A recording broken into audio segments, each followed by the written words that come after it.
салом тамошобинони гиромӣ, хулосаи хабарҳои муҳими 8 октябри тоҷикистонро аз пойгоҳи хабарии бомдод бароятон пешкаш мекунем. шурӯъ мекунем аз як нигоҳи кӯтоҳ ба сархати хабари муҳими рӯз дар ин барнома. нашри рӯйхати ном ба номи 34 сокини кушташудаи Бадахшон. далери Эмомалӣ ба 10 соли зиндон маҳкум шуд. даъвати Эмомалӣ Раҳмон аз кишварҳои пешрафта ба онҳое ки ба терроризм айбдор мешаванд паноҳгоҳ надиҳед. аз ҳизби наҳзати исломии Тоҷикистон ва гурӯҳи 24 то Доишу Толибон ва ҳизби Маҳмуд Худойбердиев рӯйхати 18 созмоне дар Тоҷикистон мамнӯъ. Азизуллои Ҷавонмаргро баъди 46 рӯз ёфта ба хук супориданд. ҷаҳоноро аз Панҷакен мегӯяд спид охири ҳаёт набудааст. аз 18 то 20 октябр дар Тоҷикистон борону шамоли сахтро пешгӯӣ мекунанд. ва акнун тафсилоти хабарҳо.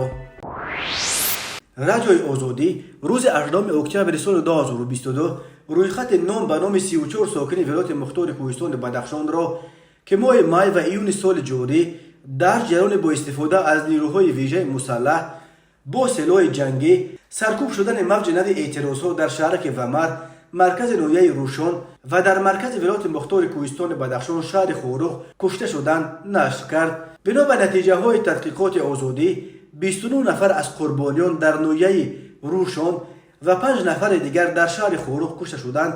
дар байни кушташудагон чандин лидери ғайрирасмии Бадахшон аз ҷумла Маҳмадбоқир Маҳмадбоқиров, Мунаввар Шамбиев, Зоир Раҷабов ва Ёдгор Ғуломайдаров низ ҳастанд, вале аксари кушташудагонро сокинони оддӣ ташкил медиҳанд. додстонии кулли Тоҷикистон ахиран кушта шудани 29 нафар аз сокинони Бадахшонро дар ҷараёни ҳаводиси моҳи майи соли 2022 тасдиқ кард.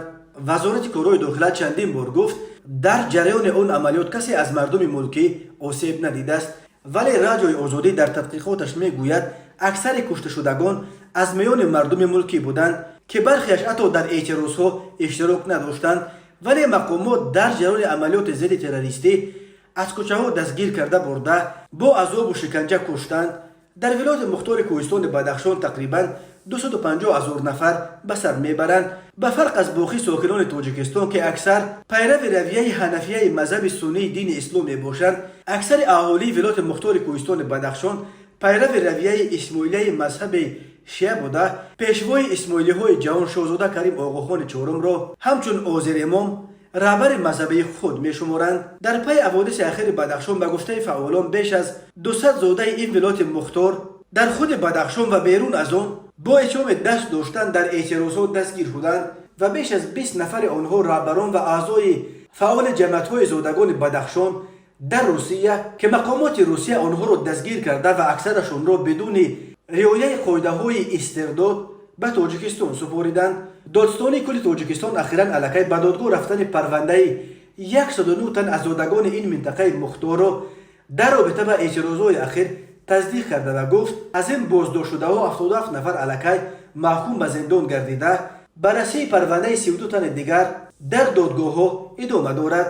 тақрибан ҳамаи мурофиаҳои марбут ба ҳаводиси ахири Бадахшон пушти дарҳои баста бидуни иштироки наздиконашон дар дохили боздоштгоҳҳо сурат мегирад ва бисёрии айбдоршавандагон ба вакили мудофиъ дастрасӣ надоранд.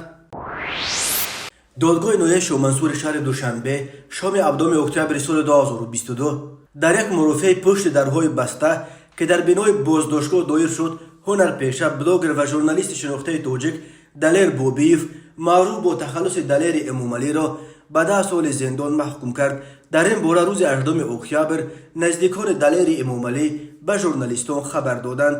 додгоҳ Далери Эмомалиро бар асоси моддаҳои 259 қисми 1 соҳибкории ғайриқонунӣ, 346 қисми 1 банди А дидаю дониста расонидани хабари бардуруғ ва 307 иловаи 3 қисми 2 иштирок дар иттиҳоди экстремистӣ кодекси ҷиноятии Тоҷикистон гунаҳгор шинохта барои соҳибкории ғайриқонунӣ аз ҳисоби блогерӣ ҷарима ҳам бастааст.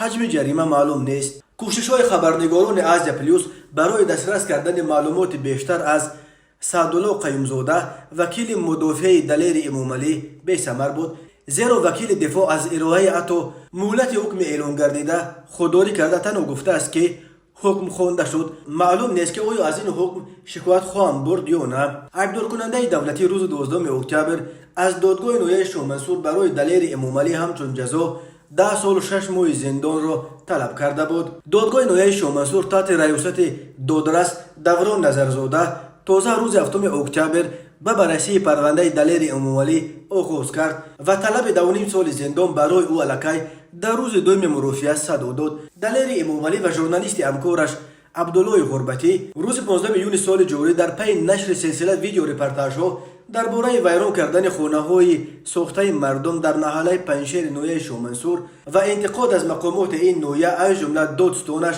دستگیر شدند. طور معلوم شد دادستان نویه شامنصور پسر وزیر عدلیه مظفر اشوریان و داماد رئیس دادگاه عالی تاجیکستان شیر محمد شاییان بوده به قول مردم پشت خیلی زور داشته است.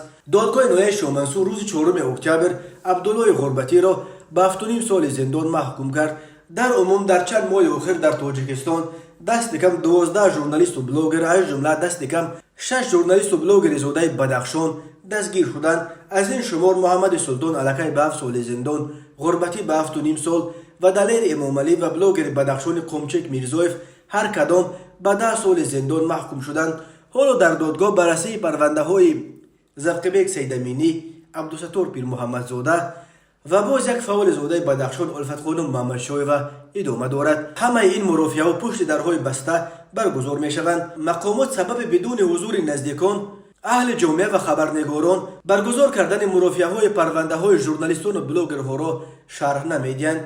سازمان های بین المللی از جمله کمیته دفاع از ژورنالیستان این پرونده ها را تلاش برای ترسانیدن و بستن دهان ژورنالیستان تاجیک نامیده چندین بار از مقامات تاجیکستان رهایی دلیر امامعلی، عبدالله غربتی، الفت خانم محمد شایوه، خوشیان گولم و دیگر ژورنالیستان و بلاگرهای حبس شده را طلب کردند، ولی دوشنبه تا کنون به این طلبها اعتبار نداده است.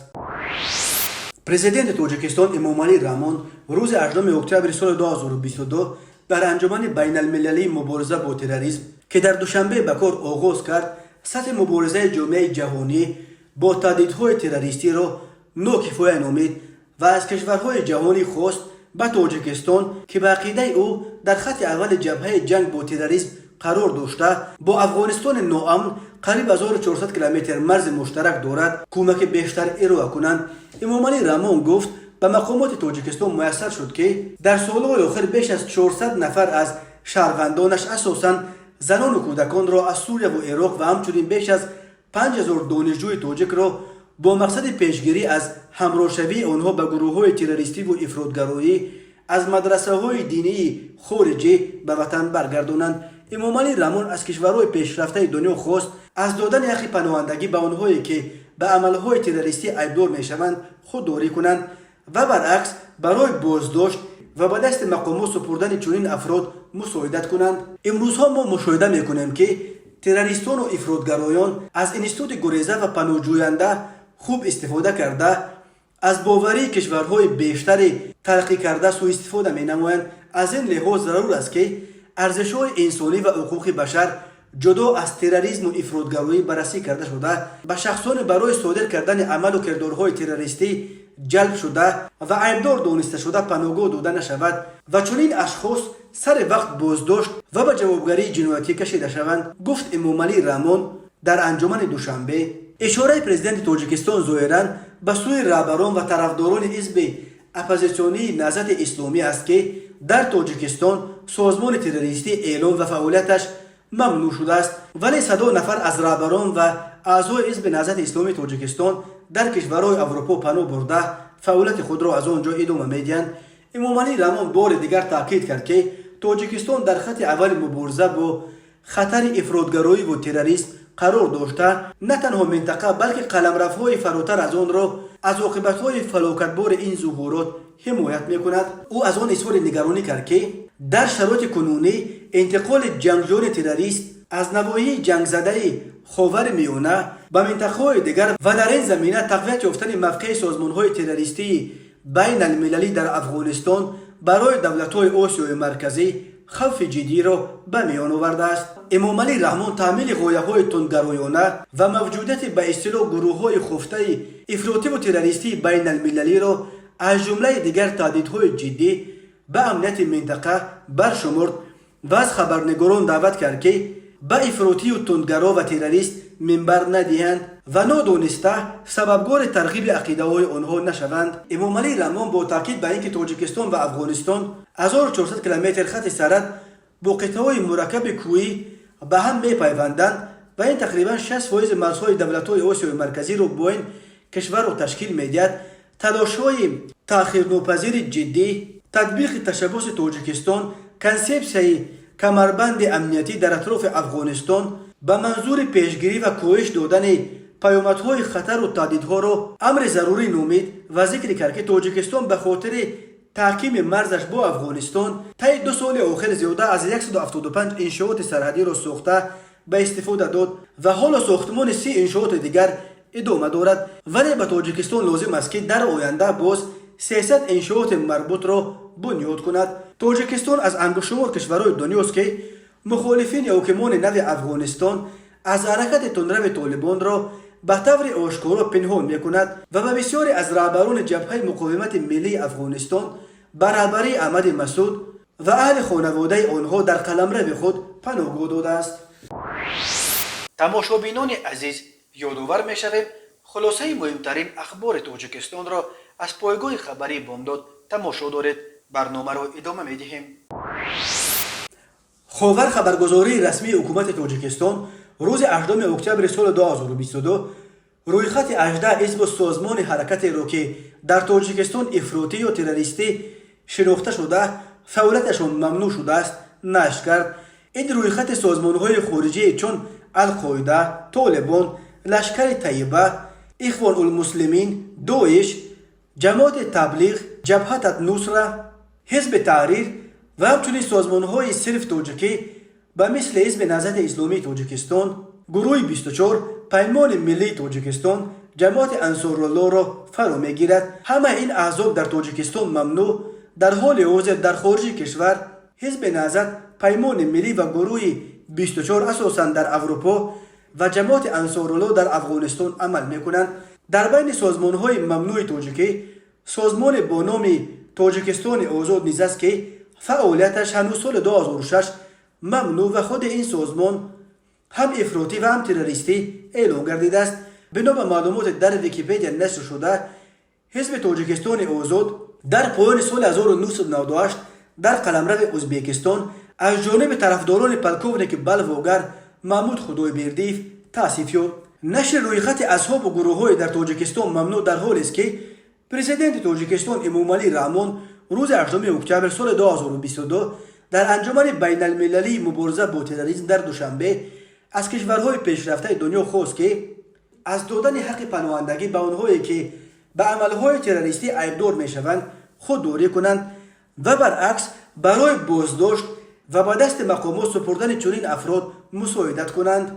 اشاره پرزیدنت تاجیکستان ظاهراً به سوی رهبران و طرفداران حزب اپوزیسیونی نهضت اسلامی است که در تاجیکستان سازمان تروریستی اعلان و فعالیتش ممنوع شده است، ولی صدها نفر از رهبران و اعضای حزب نهضت اسلامی تاجیکستان در کشورهای اروپا پناه برده فعالیت خود را از آنجا ادامه می‌دهند.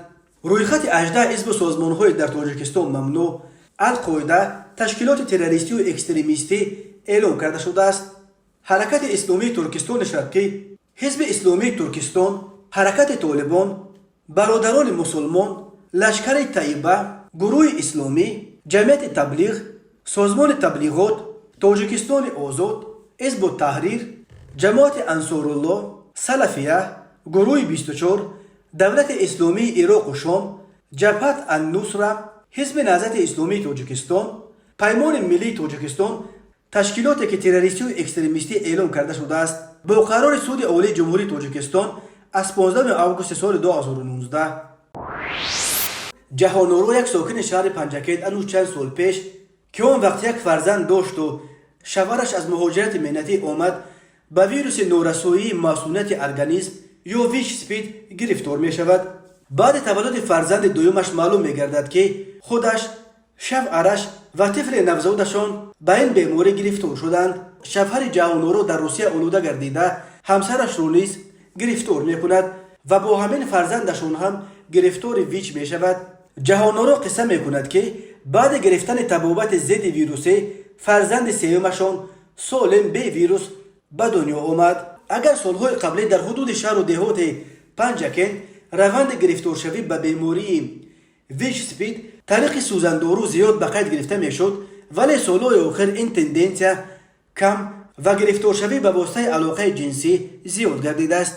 میگوید مامورات سفاروف، رهبر مرکز پیشگیری و مبارزه بر ضد ویچ سپید در شهر پنجکند: ما همه بیماران را قبول میکنیم، تشخیص و تبابت نموده مخفیت را نگاه میداریم.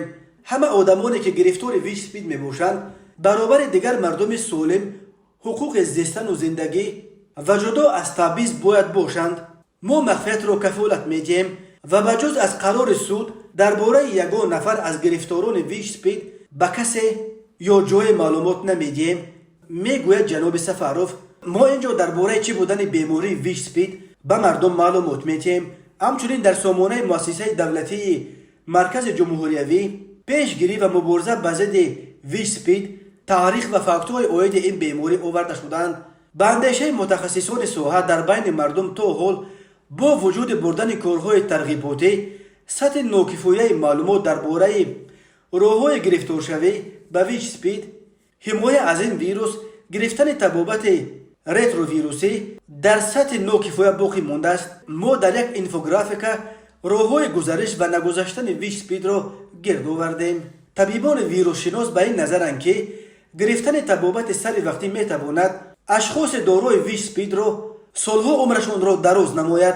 اثبات آن که انسانیت میتواند با گرفتن تبابت آنتی ویروس درجه ویچ سپید را پست کند و از او فرزند سالم به دنیا آید، زندگی قهرمان اساسی امین مطلب جهانو رو می باشد. جنازه عزیزالله زایدبایف، ساکن 22 ساله جماعت واروخ اسفره، پسر سرطبیب آسایشگاه زمرت ظهورالله زایدبایف را که بعد صدمه پرقربانی شام 31 آگوست سال 2022 در راه خوجند دوشنبه در موضع چاره نویه عینی ناپدید شده بود، بعد 46 روز جستجو روز 16 اکتبر بالاخره از ساحل فوندریو پیدا کرده صبح 7 اکتبر در واروخ به خاک سپردند. عزیزالله زایدبایف شام 31 آگوست در راه به دوشنبه دچار صدمه شد. او در سال پنجم دانشگاه تحصیل میکرد و در عرفه شروع سال نو تحصیل به دوشنبه رأس پر بود. در آن صدمه 3 نفر جان باختند، ولی جستجوی جنازه عزیزالله چنین زیاد طول کشید. 3 قربانی دیگر را الکی در ساعت‌ها و روزهای اول بعد صدمه پیدا کردند. کمیته اولت‌های فوق‌العاده تاجیکستان بدون ذکر نام عزیزالله زایدبایف برخی جزئیات چگونه یافت شدن جنازه را نشر کرد. بنا به خبر سردار شعبه کمیته اولت‌های فوق‌العاده در نویه عینی 16 اکتبر سال 2022 ساعت 17:10 با وقت محلی در ساحل دریای فون در کیلومتر 124 راه دوشنبه خوجند در نزدیکی دهه کمرگ جماعت دهات عینی نویه عینی جسد شخص نامعلوم ظاهر شد. امدادگران با استفاده از تجهیزات کوهگردی از بالا پایین شدند و جسد را بالا آورده به مقامات حفظ حقوق برای تشخیص سپردند. معلوم شد که او یک ساکن شهر اسفره ولایت سوق بوده، 22 سال داشته است. نام برده در یک صدمه ماشین در تاریخ 31 آگوست در نزدیکی دهه چوره به هلاکت رسیده بود.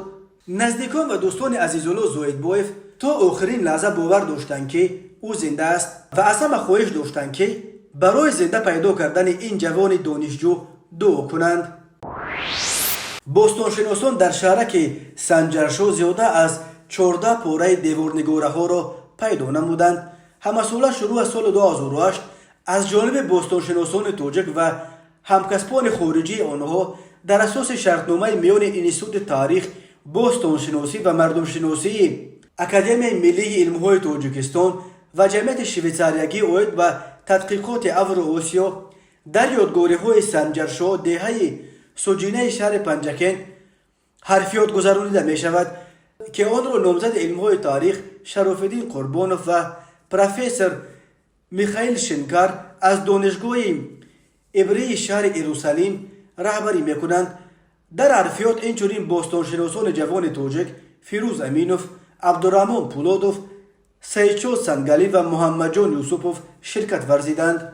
خادم علمی آثارخانه ملی باستانی تاجیکستان عبدالرحمن پولادوف به خبر خبر داد که از 7 تا 28 سپتامبر سال روان در مجمع قصر یادگاری کارهای عرفیاتی گذرانیده شدند که ما به آموختن تالار عظیم در قسمت جنوب غربی مجمع قصر آغاز کردیم.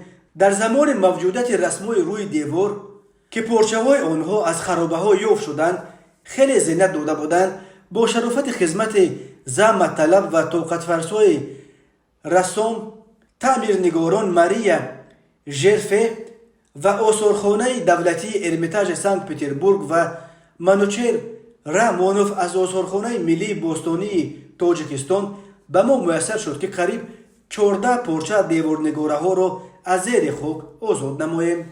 پژوهش‌های سالهای آخر در یادگاری‌های اول عصر میانگی سنجرش‌های دهه سوجینه شهر پنجکین تقریبا سال 740 میلادی در اینجا قصر محتشم بنیاد یافته است.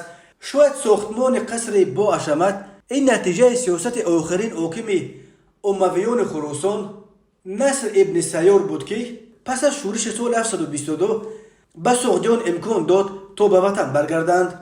عادتا در معماری سوخت باستان چنین قسمت حجره ها برای تخت یعنی جای نشست اساسی به تصویر بزرگ خدا موافق تمام قانون‌های صنعت سوختی آرا یافته می شدند. تصویرها در سطح بلند بدیعی ساخته شدند و بیشتر از همه به دیوارنگاره‌های قصر شهرستان قلعه قهقه شباهت دارند. در این جای تجربه آور نیست، زیرا هم نقش خود قصر و هم چوب کندکاری از سنجرشاه به نقشه شهرستان خیلی نزدیکند. باید تذکر داد که اولین نمونه دیوارنگاره ها از یادگاری مذکور سالهای 2019-2021 در دیوارهای دوره یکم ساختمان پیدا گردیدند. ما در موسم آینده نیت داریم که برای معاین کردن اندازه های دقیق تالار تخت تحقیقات مجموعه قصر را ادامه دهیم و امیدواریم که آن به ما بازیافت های نو یادگاری های عجیب صنعت سوختی می‌آورد. افزود عبدالرحمن پولادوف. کمیته حالتهای فوق‌العاده تاجیکستان خبر داد که روز 16 اکتبر سال 2022 بر اثر سوختار در دهه برچید جماعت دیهات پارش نویه شغنان ولایت مختار کوهستان بدخشان 3 منزل ضرر دیدند. گفته می شود سوختار ساعت 13:25 به وقت محلی رخ داده منزل‌های 3 ساکن نویه برچید را فرا گرفته است. با تلاش خدمات سوختار نشانی وزارت کارهای داخله این آتش سوزی خاموش کرده شد. تلفات جانی نیست. حجم ضرر رسیده معاین کرده می شود. گفته می شود در اطلاعیه کوتاه کمیته حالتهای فوق‌العاده تفصیلات دیگر حادثه دسترس نیست. درباره سبب‌های سوختار یک بار 3 خانه در دهه برچید معلومات تا این ساعت دسترس نیست. کمیته حالتهای فوق‌العاده تاجیکستان با تکیه به معلومات اگنتی هواشناسی خبر داد که از 18 تا 20 اکتبر سال 2022 در قلمرو تاجیکستان هوای نامساعد در نظر داشته شده است. شمال سخت، باران در وادی‌ها و در ناحیه‌های کوهی و نزد کوهی، همچنین سرد شدن قسمت بالای خاک از جمله امین ناجوری‌های طبیعتاً. در این ارتباط کمیته به اهالی مراجعت می‌کند که برای جمع‌آوری حاصل باقی مانده شتاب کنند تا سردی‌ها به محصولات هنوز در زمین‌های خوابیده کشاورزی تأثیر نرسانند. در هشدار کمیته همچنین گفته می‌شود که به ساحه چارواپروری دقت بیشتر باید داد. هنگام چارواچرانی در منطقه‌های کوهی و نزد کوهی باید خیلی احتیاطکار بود. کمیته همچنین از کسانی که در ناحیه‌های کوهی و نزد کوهی زندگانی می‌کنند خواهش می‌نماید خیلی احتیاطکار باشند. در چنین روزها هرگز مصلحت نیست که کودکان و نورسان را برای جمع‌آوری هیزم و علف، چارواچرانی و انجام کارهای دیگر صحرایی روانه سازند.